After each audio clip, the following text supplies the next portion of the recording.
we're talking about how the Chinese Communist Party is enabling this world on fire, right? All these different places, all these different conflicts. Is conflict really good for China? Does it want to be in conflicts? Well, I think with China, they want others to be in conflict. They're very happy to have other countries grind up and lose their own citizens and militaries. They're very happy to watch Russia grind away and lose population. With Iran, they have no problem sitting back and watching Iran and the 3H Club being severely attrited by the Israelis. They have no problem. So the Chinese are always wily in this method. Do the Chinese want open warfare? Not with themselves, but they're totally happy and encourage their satellite nations to become ensnared in violent, bloody conflicts. So they're always very good about using other countries' populations and militaries to be ground up in conflict. The Chinese don't have a strong military experience since their takeover in 1949. I think in some ways they're timid, they're inexperienced. They're growing great military force and showing it off regularly as an intent to take over Taiwan. But the challenge is they're still, I think, a little unsure of themselves. But this is another dimension that's very important. And after all, this is kind of, this is a big part of your background. I mean, that military is growing fast. Well, their Navy has surpassed the American. It's shameful what's going on. And under the previous presidential administration, we were spending more than ever, approaching $1 trillion per year on the DoD budget. And yet our military was shrinking. We're spending more, we're getting less. But that's an internal American problem. Again, the drag coefficient and the cancerous nature of wokeism, DEI, CRT. Spending more, getting less. That's exactly what you get in a grotesquely bloated, corrupt, socialist, going communist environment. But the Chinese have accelerated their naval forces, their missile forces. They are on a relentless buildup. Their nuclear force, the American intelligence community has been lazy and complacent in counting the Chinese nuclear force. They frankly don't know this fictitious number of 500 warheads, nuclear warheads, which has been the number for 10, 15 years for China, and another 10 years. It's always 500 as what is coming out of the American intelligence community. If you look at the number of ballistic missiles that are on the ground-based side of the deterrent force, whether they be fixed in a silo or road mobile, if you count the number of sea-launched ballistic missiles and the submarines they have, if you count the number of bombers they have and the number of nuclear-armed cruise missiles, that's more like, if those were fully deployed, that's more like 2,000 nuclear warheads right off the bat. The math doesn't even make sense. Mm-hmm. But that's a lazy, complacent American intelligence community that has, frankly, not been doing their job on counting the Chinese nuclear force. We have the worst nuclear gap we've ever faced, ever. It's an extremely dangerous situation. The one thing that makes it harder to count them is the fact that they move them. Maybe you can speak to that a little bit, because that's another thing that's not well known. The Chinese nuclear force has characteristics that we don't even have. They have road mobile ballistic missiles. Road mobile missile prevents targeting because you're constantly moving the missile. Another side aspect is essentially the Chinese underground wall of China, Great Wall of China, which is an extensive tunneling system throughout China, and totalitarians love to tunnel. And a certain amount of hardening and protection is always good, but they spend immense resources on new advanced tunnel complexes, whether it be for their missile force, whether it be for this huge, the largest underground command and control facility in human history that is being built on the western side of Beijing. So tell me more about that. Again, I think this is something that's not that well known. So this new underground command center on the western side of Beijing communicates several things. It communicates an intent to conduct and survive a nuclear exchange. This is not just create and operate a deterrent force and then and then do a launch if necessary. This is to actually conduct and win a nuclear war. When command centers start tunneling, that means they're getting ready for conflict. So this is a great opportunity. Why don't you tell me a little bit about your background? Well, thank you, Jan. I first joined the military in 1983. It was during the Reagan buildup. It was a great time. It was a resurgence of American spirit. It was exciting. It was we were very simple. We were going to win. We were going to put the Soviets out of business. We were going to win. They were going to lose. You could win the Cold War, which a lot of our elites were telling us, you can never win the Cold War. You can only manage it. Reagan said, no, we're going to win the Cold War. And we did. So in that transition to kind of call it the peace dividend era, that's when I did the Bosnia tour and did peacekeeping in Bosnia. And it was the Francis Fukuyama era of End of history. the end of history. There is nothing. We've accomplished everything. There's nothing more to do here. Oh, yes, there is. There's always something on the conveyor belt of chaos. And then we hit 9/11 and Islamic extremism. And it also led to the era of the Arab Spring, the collapse of a number of friendly Arab states, and then the showdown with China. And I lived through all of those and had roles in all of them. And I'm going to get you to tell me all those, but I do want to comment because it's so relevant to everything we've been discussing so far, right? Because during all this chaos that was happening, China's getting permanent trade relations, China's joining the World Trade Organization, the gutting of the American factories and manufacturing sector begins and happens in earnest. All of this, basically, the U.S. enables this massive rise of communist China. So, to your point, but please tell me more about what you did during these times. Well, during the Cold War, I came in right at the height of the 1983, but it really went to the essentially the climax, which was the collapse of East Germany, the collapse of the Soviet Union.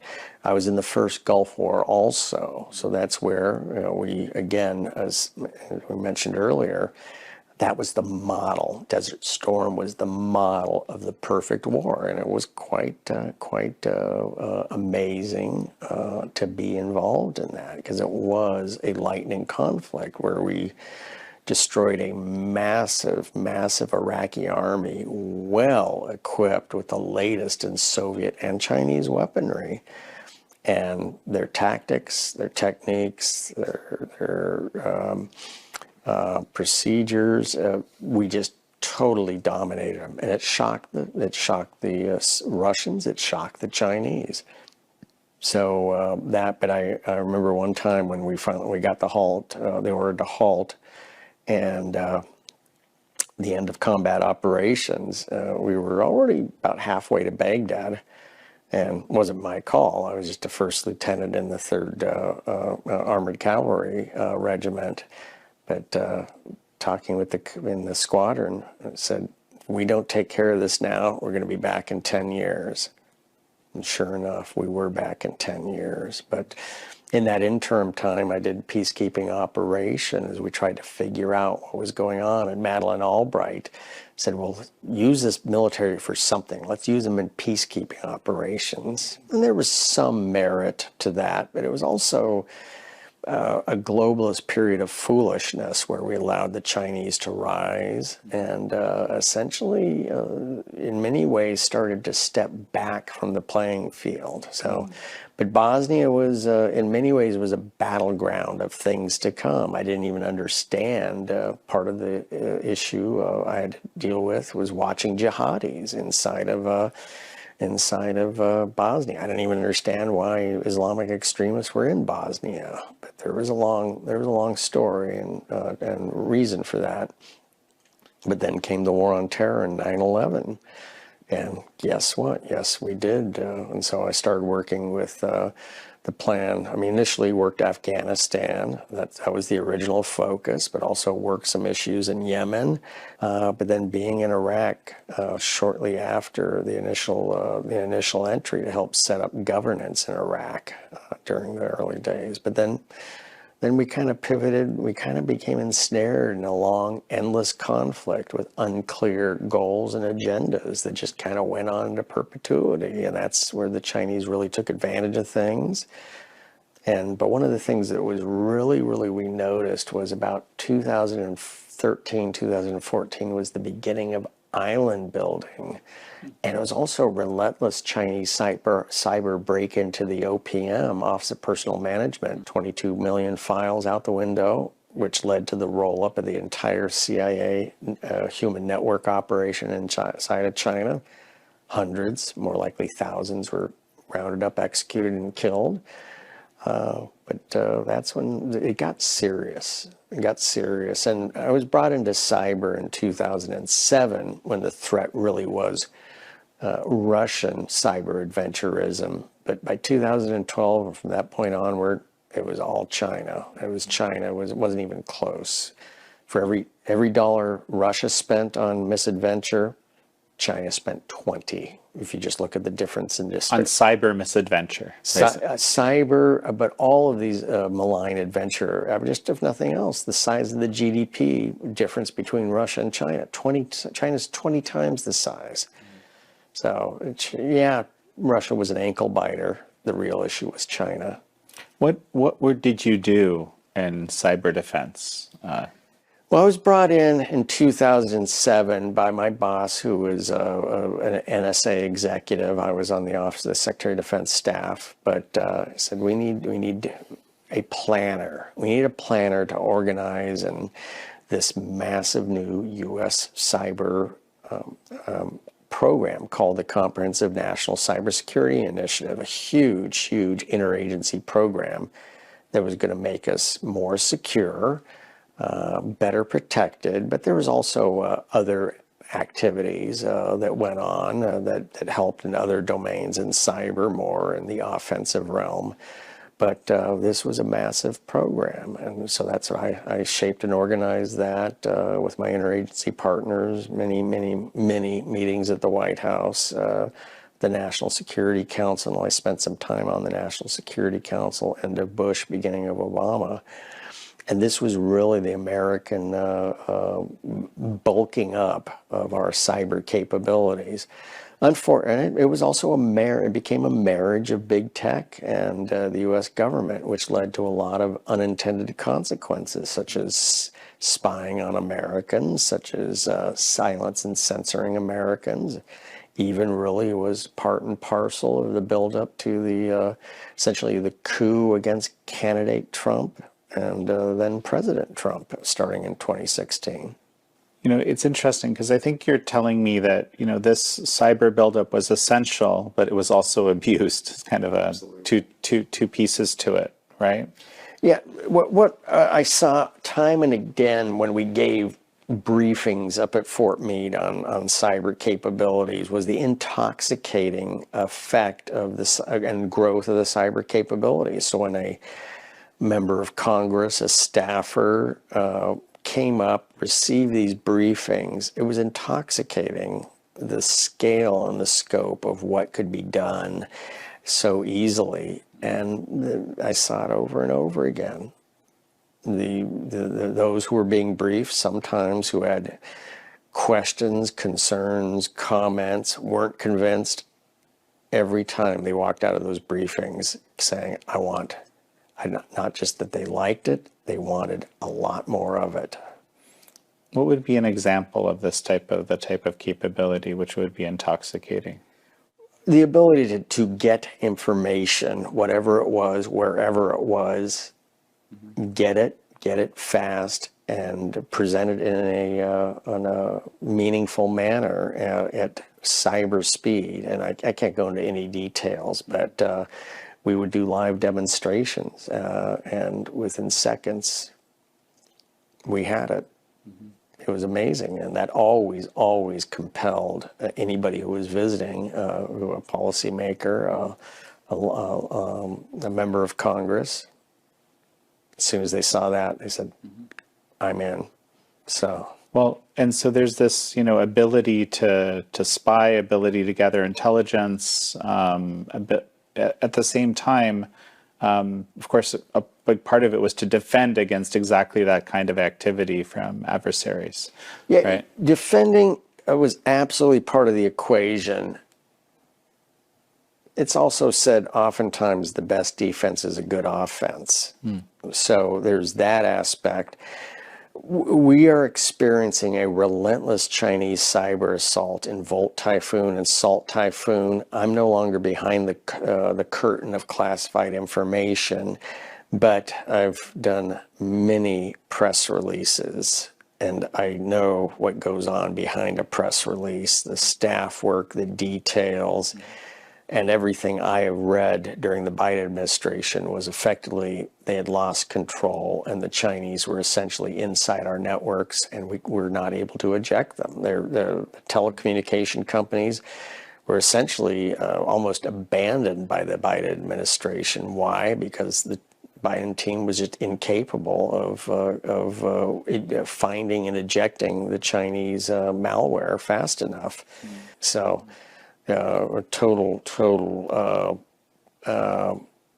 problem with the previous administration on priorities, and also going back to what the DNI Tulsi Gabbard just brought out with the absolute mischievousness of John Brennan and James Comey trying to set Donald J. Trump up for failure, trying to prevent his election and running a coup against him once he was actually inaugurated. So before the recent South Korean election, you were there on the ground as part of an international election monitoring team. I was at a presser where you gave some of your observations and conclusions and so forth. So I'll read a few of them. One of them was there were significant statistical disparities between early and same-day voting. Another one was there were concerns about the security and transparency of the electronic vote counting systems, irregularities in ballot handling and chain of custody, obstruction of lawful citizen-led monitoring efforts, a lot of things going on that were questionable. I just want to get you to speak to that. Unfortunately, what we uncovered observing the election situation in South Korea is international election cartel that is intent on influencing elections. It's really aligned with the globalists, but it's also really with China. This is also a key part of the international election cartel because China has learned, hey, they can influence the election outcomes. But I think some of it, I think we have to go back to the Obama days where I think it just came out, the incredible amount of money that was spent by Obama through the CIA to influence elections in Israel. Okay, but now we've also uncovered the U.S. aid contribution to influencing elections in Brazil, where a populist, Bolsonaro, lost an election, is now incarcerated by the regime in Brazil, who's aligned with China. But what happened in South Korea, absolutely no question about it. This was an international election cartel that influenced the South Korean election. The numbers just mathematically made no sense.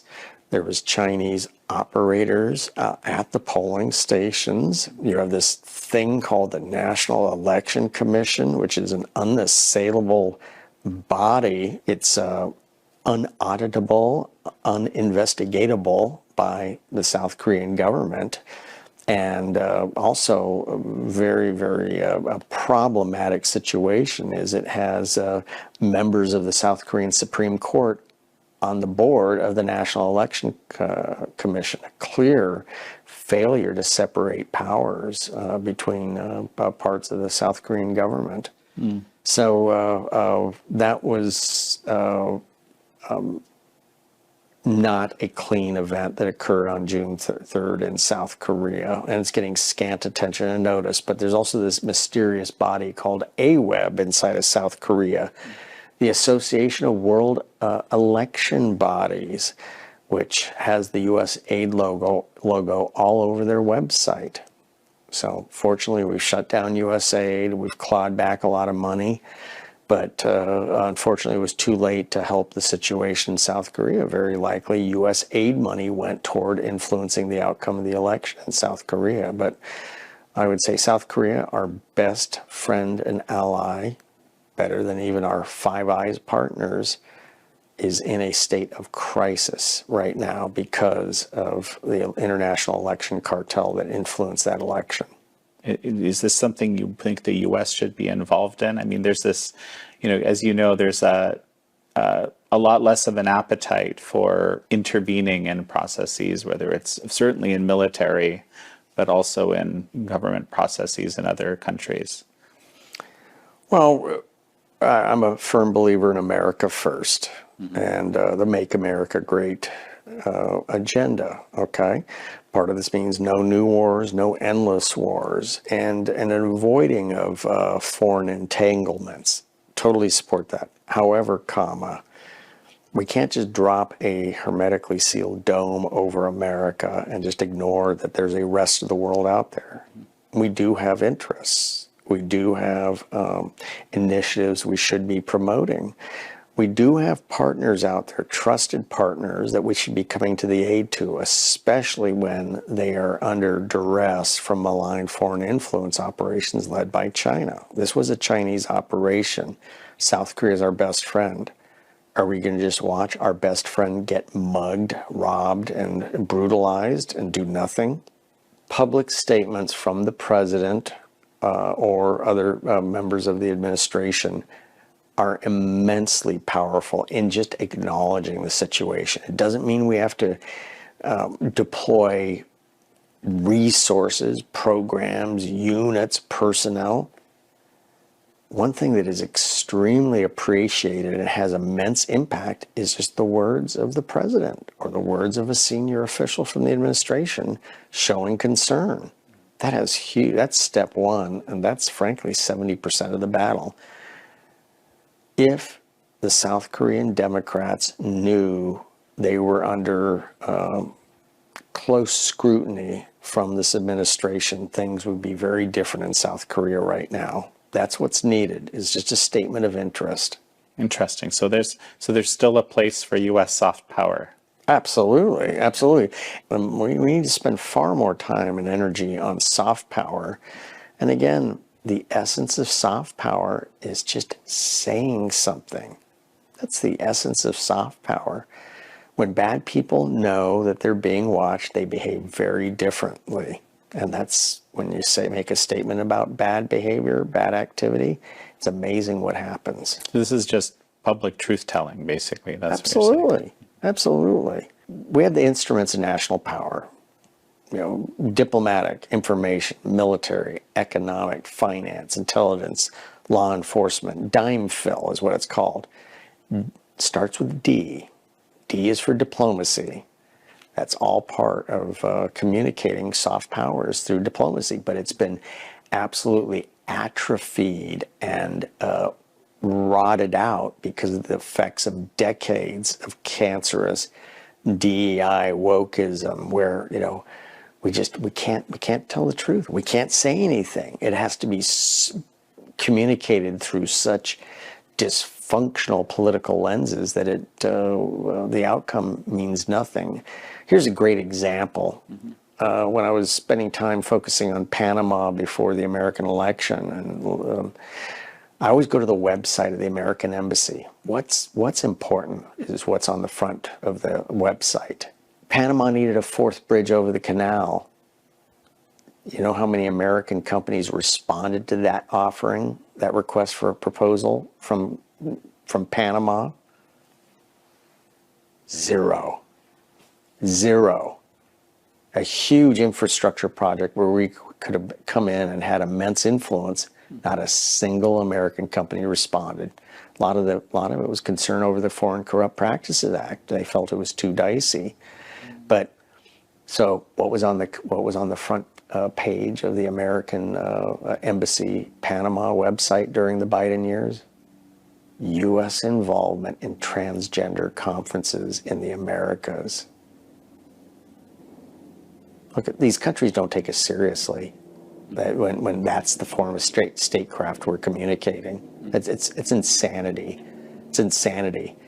Panama needs bridges. Panama needs a sewer system. Panama needs a mail system.